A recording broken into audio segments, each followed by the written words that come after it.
ครับทุกท่านสบายดีและสวัสดีพี่น้องสบายดีทุกคนตั้งไกลนะสบายดีช่วงเช้าทุกคนเลยเช้าวันนี้คือจะเป็นมื้อที่3ของการอยู่ป่าของเฮานะแต่ว่าเช้าวันนี้ก็จะเป็นเช้ามื้อสุดท้ายแล้วล่ะทีมงานเฮาแยกย้ายกันไปครบทีมทุกคนเลย8 คนชวนเมื่อวานในรักมือย่อมเมื่อคืนเนี่ยพันต้นจัดเธอ2 แต้มกินตัวหนึงยังตัวหนึงนะเดี๋ยวเฮาสิมาหาลาดเช้าแล้วก็เดี๋ยวจะถ่ายพี่น้องเบิ่งว่าเฮาได้ยังนะทุกคนเลยเมื่อคืนนี้ก็ไปถ่ายพี่น้องเบิ่ง ทุกคนวันนี้ตามชมเดี๋ยวก่อนอื่นนี่คอยว่าจะไปหาลัดเช้าแล้วก็เห็นในบดก็เอาเห็นบดเลยพอเมื่อตอนแม่ทุกคนได้เพิ่นมักกินได้เห็นบดเลยครับชาวโซนพวกเราไม่เท่านะเพิ่นมักกินอยู่ทั้งบ้านเป็นเรื่องกันเลยตามชมเดี๋ยวทุกคนเช้านี้มันนี่เลยมาแล้วบ่ว่าเจอคือสิได้แน่นอนนะถ้าพิพลาทนะจัดหมูกับโอ้ทุกคนเลยจัดหมูกับไรชำโลดน้ำเมื่อน้ำบ่ทัน เป็นไรกับไรหมูกันเลิศยายชะซ้ายไปบ่ได้ค่อยเข้ามาหดงนะตอนนี้นะหมูดูจะแตะอยู่แถวนี้นะที่กับดักบนท้องรูดคือเดียวของคอยนั่นแหละถือกันเลยเป็นคือเดียวเลย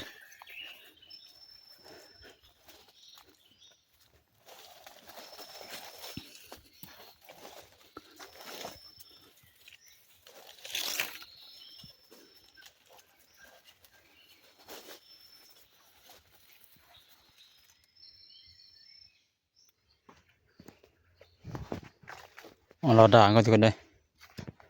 เอาด่านหาให้บดก่อนเอาด่านด้วยตีไปตอนนี้นะมาไก่เติบไปได้มีดีคือเลยมาวันนี้3-4 กิโลผมก็เนี่ยเห็นบดกันโอ้เดี๋ยวนี่ก็เอามาละ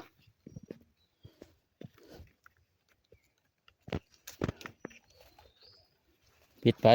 เก็บไปน้ำ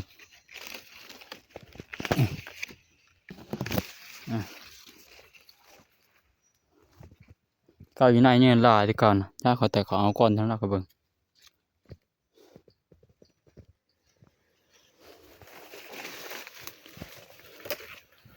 โอ้มีอันละน้อยทุกคนเลยมีอยู่แต่ว่ามีบอละน้อย2 ดอก 3 ดอกนี่แหละเพิ่งเก็บตัวเก็บเลยมาเลยอันละน้อย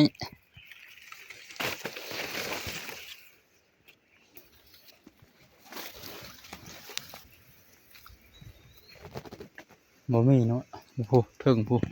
ตัวถึงผู้หลายดิขึ้นได้ป่ะเดี๋ยวเราเฮ็ดก็ทุกคนเฮ็ดอยู่ถึงป่ะมือชูเขาขึ้นน้ำอึ๊บ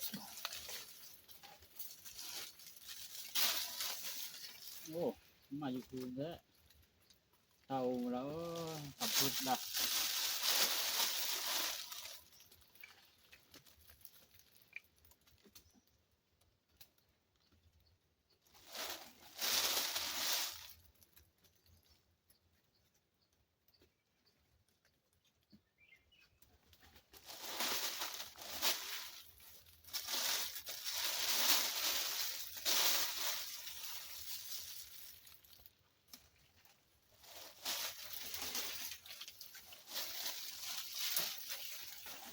โอ้สูงได้ก็บุกล้าขึ้นนะ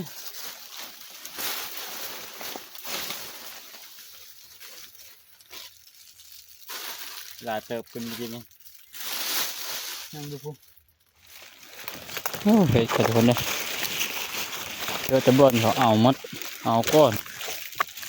อันนี้ไม่จะเลยเล็กน้อยนี่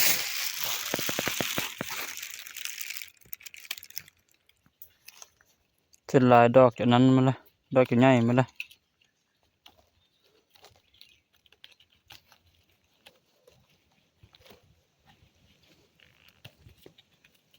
จริงก็เห็ดลายหอนทุกคนเลยหอนเห็ดนี่นะอันเลิกไปเจอตัวเลยก็มาเอาก้อนเจอตัวเลยก็มาเอาก้อนกัดแล้วก็มันจะเท่านี่ละหอนนั้นมีแต่หอนใหญ่ๆเห็นนะแต่ว่าเลิกกับสมอยตัวเลิกกับสมอยฮะเอาตัวเล็กตัวน้อยนี่ละ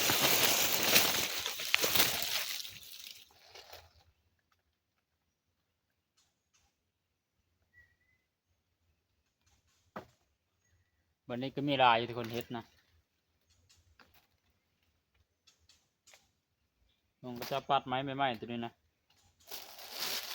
เก็บไปเลยนะเฮ็ดดอกใหญ่หมดละบางก็เอิ้นเท่าเฮ็ดเท่า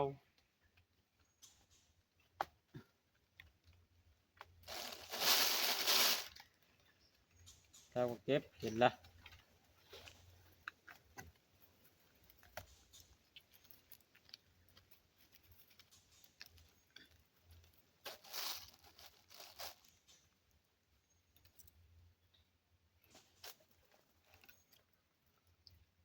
เห็ดน้อยเห็ดอันเห็ดน้อยตัวเนี้ยตัวน้อยตัวใหญ่นะบนเดียวตัวห้าวเนี่ยตัวห้าวเนี่ย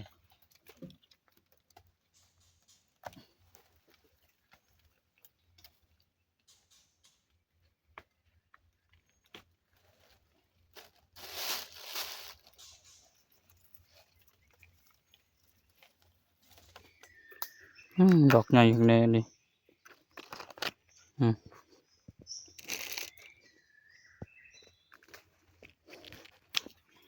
มีบทละน้อยทุกคนเลยมีก็ได้อ่อนอยู่ตัวนี้เชียว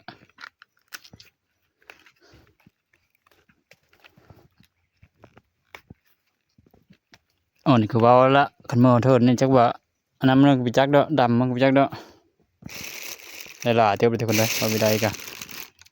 แต่ว่ามันดอกใหญ่เท่านั้นละทุกคนเอาเฮ็ดเอาเพื่อกะเลี้ยเรียบร้อยได้ลายแล้วเติบเอานะได้ประมาณครึ่งทุงยางมาเจอบ่าวคำสอนมันอยู่นี่เพื่อมาเอาเฮ็ดกี่เดียวพอเดียวนี่เดี๋ยวจะพาเดี๋ยวเมื่อเลยเจ้าก็บอกมันทางมันละมีอยู่บอกห้องกระเตะสายละเดี๋ยวในไรมันมีเอาละมันโพดเท่ามาละมาเลิกเอานี่ก่อนเสียเปล่าเลยบ่จะเป่าอยู่แต่ลำดีได้เราคงชอบมันหลายให้เขาเสียดายเท่ามาละแถวห้าเอาไปเฮิร์นมีอยู่พันเด้เห็ดทอดกรอบมากว่าในห้าเห็ดทอดกรอบกินแซ่บได้แค่เขาเห็ดนะนี่มันค่อยก็ได้หลายเติบพอดมือต่อที่เขาจะมีมันนี้ทำนี้จะลายนะเอาเดี๋ยวจะมีเอาละ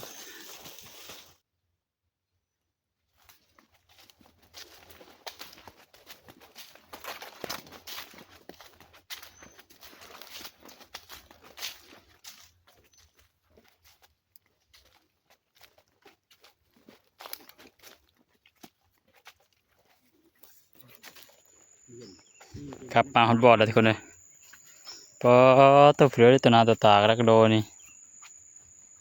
มานี่เฮ้ยเบิ้งคงคู่อยู่ท่องเอาไปเพื่อเรียกรอยดิเอาไปฝากผู้สาวมาไปท่องเฮ็ดกระด้างยันนี่แต่เฮ็ดบด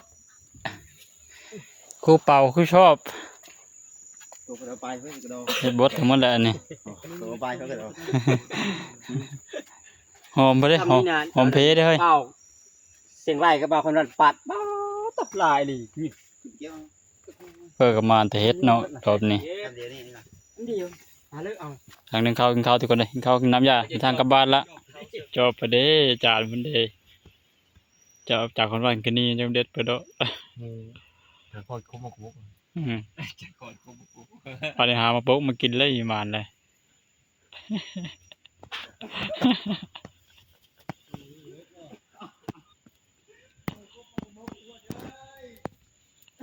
วันโอ้ยนึ่งนิดโอ้ยนี่นะโอ้ยน้อยนะห้องนี่นะห้องบนดีพระนงค้ามาทีพระนงค้าก็เดี๋ยวก็รอต้องจักไปเอาจักนงค้าน้อยหรอวะเพราะการนงค้ามาพี่เด้ทางท่องเที่ยวก็เดี๋ยวเขาอยู่ก็กินก่อนพอดีแล้วนะอาจารย์เพิ่นมาแล้ววันนี้นะบ่น้าอาจารย์หอดมันนี่มีน้ำมวยกีดานนะอาจารย์อยู่นี่เดิมนี่โลหอนี่แต่ห้ามเท่านี้มันหนึ่งมาดูความมันนี่เอามาดูความมันนี่ฮันนี่มด คือความโมนี่ กำลังโคเนอร์ เข้าไม่มากเลยเขานะนี่ชุกละ บุกเลยอะ ทำผิดอีกเวลาบางชวน ร้อนมาเข้าลืบโลด บุกคอนมาน ไปโอ้เรานี่มดแต่ในมูนะ ก็ขลุ่มจะเด้อไม่ทาจะได้ นั่นว่าพอมาดานมูนะนี่พอป่ะ มากอะงานชอบมานเห็นเพื่อใดเห็นนะ เต้กินนะ ให้ทานที่คนหนึ่งขานิ่งของขาพ่อแล้วเอาคู่ตัวนี้ดิ พริกชองขาเว้ยชองขาพ่อได้ชองขา พอแล้วเอาพอแล้ว คนกิน ปิ้งพ่อชองขาแล้วพ่อใส่ปิ้งนะกินข้าวละ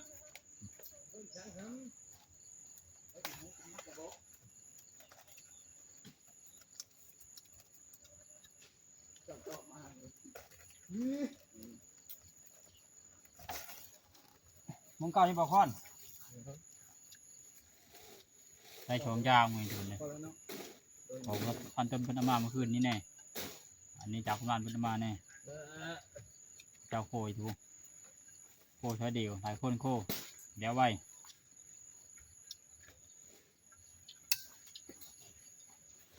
พอแล้วเพื่อเฮ้ย น้ำบะหมูอาจารย์น้ำเลยน้ำ นั่นมันต้องป้านั่นแหละกับเมื่อเลย พอเลยจุดโพดแล้วก็แม่นมาโลดจุดโพดนะ นั่นเบิ่งว่ามันมืดพลปกระยุ่งพลเพิ่ม พ่อโคมาน้ำเขาอยู่อันนี้กว่าจะปิ้งทุกคนเลยปิ้งชิ้นที่เห็นนะปิ้งขามันขาสองขาเห็นน้อยขาเว้นเลยเช้าได้ช้ำเช้านะพอแปลกทุกคนเลยไปได้อยู่หลายเถออยู่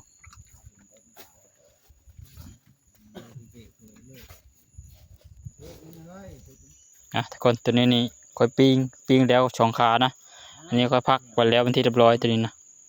ก็ถือว่าชิ้นจำนวนหนึ่งอีกจำนวนหนึ่งอีกเขาจากคนวันทางกองเป็นพาเดียวโคอยู่ทุกคนตัวนี้ชิ้นเห็นตัวนั้นชิ้น โอ้ พอดีวันนี้เกี่ยวเลย ปันต้นยำไม่เดินหนังเด้อธนาวิยมาได้อันใด คือน้ำตาย้อยอยู่คือเนี่ย พ่อมันเนี่ย ดังสัน คือหนังตัวคือยังเว้ย มีเฮา เงา พันตูมอยู่ พันกระดูได้พันมดได้ พันกระดูแล้วพันกระดูคอมันนี่ พันมดได้นะ พันชีมันจะเฮาอยู่พันกระดูมันไม่เฮามันนำหมูแต่ได้ในอื่นหู นำหมูเขายิงยี่ได้ มาเด้อผ่านเกจัดละฮูมาทางข้างโน่นไปนั่งไปนี่เด้อเฮ้ยนั่งยุ่งครบเป็นชั่วโมงมาจะไม่เห็น เต็มที่เลยไปเฮานั่นกะ หมอนะ คนละเด็กเลยนี่เลยใบเอาชีไม่นอกนี่ก็น้อง นี่แหละ บางที่มูตายดึงก็มีไปมาให้กันยังว่ายังเฮาอยู่จันมามูตายมันแห้งกินดิ ตายเลยท่านตายเฮาตายจะได้ตายครบตายเถอะ จะเล่บอกเลยนั้นเถอะ ครบตายมีเฮานะมาได้ กับมันเชิงเฮากูรู้ๆไปหาเอาโลด แสดงว่าตายฮั่นเรานั่นจะหน่อย มาได้กินเม็ดแล้วเฉย เฮาบังหึกหนึ่ง ตายตะวันนี่เลย ไล่ไปแล้วมาเฮาก็เรา มาเข้าไป เฉพาะหมาทองโสมวัน รีบเนาะมานะ โยเกอร์มันก็ไป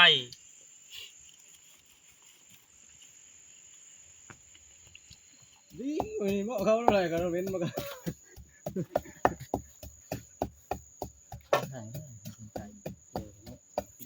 คนตัวนี้นี่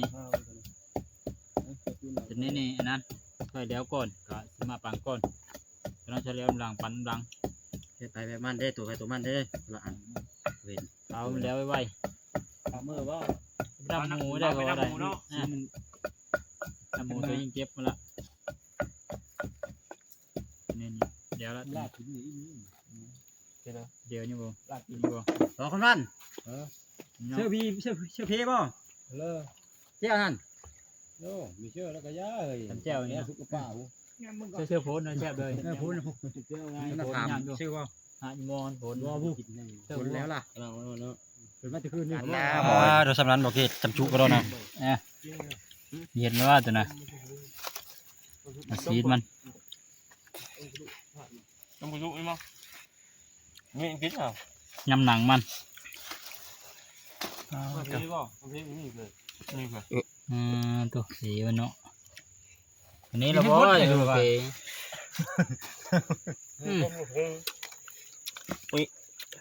ไม่เบิ่ง ค่าขนาดเนาะ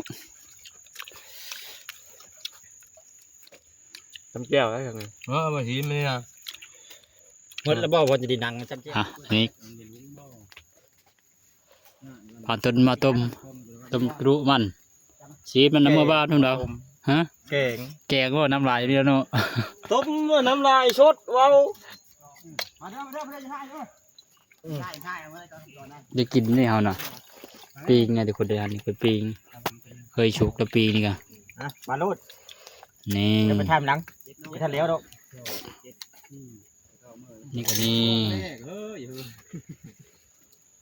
โอ้เยอะมาคนนอนแล้วแต่นะน้ำได้เถอะ รอบนี้คนอ่อนละอ่อนเชื่อได้กินอยู่เด้มาแล้วก็จัดเองรถ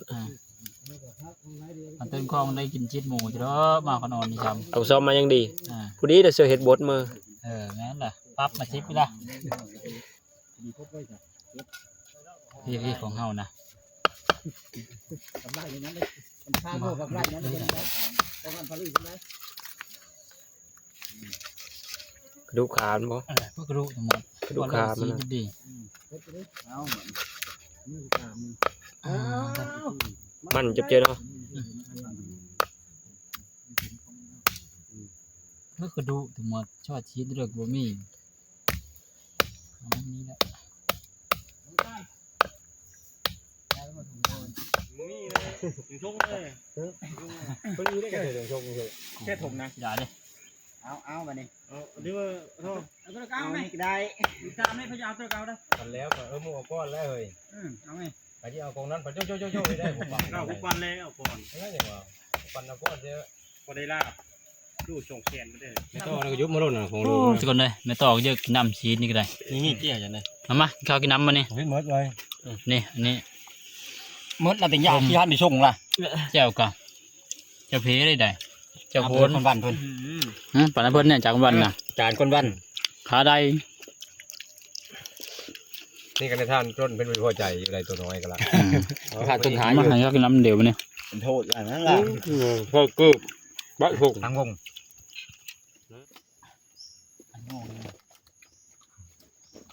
ไอ้ช่างที่มึงนี่คือนอนนะลืมมาอุ้ยเท้าออกไป มันพกผมก็ที่ เห็นบ่แล้ว มาให้หน้าเปลี่ยนแท้ดิคนเนาะตามมันดูตามัน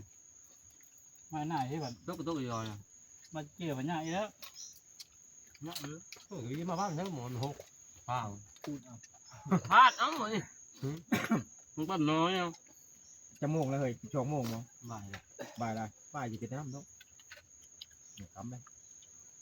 ไม่อยากเมื่อวัน บ่ายมันนอนทางอยู่จ้ะไม่นอนทางอยู่บ่ไม่มาเลย บ้านแห เว้นเอามันเป็ดนี่งูเนี่ยกินมันจะดูต้นเขาเข้มทางนะ ไม่เอาบ่ เขาอะมาไหล เข้มทางลูกไม่ได้ถ้าเขาเขาก็ออมได้ไปชุดมิ้งจะเข้าดีพานั้นนะ เนี่ยชน น้ำ น้ ม อ อย ตั้งไหม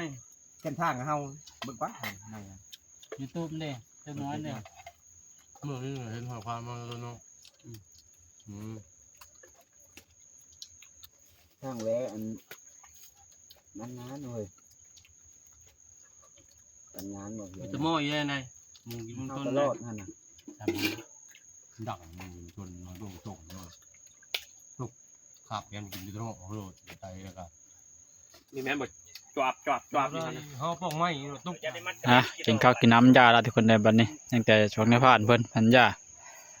เก็บเพิ่นเก็บของละสำหรับชิ้นของฝากของต้นก็มีอยู่ทุกคนเลยปั่นเดียวเรียบร้อยละ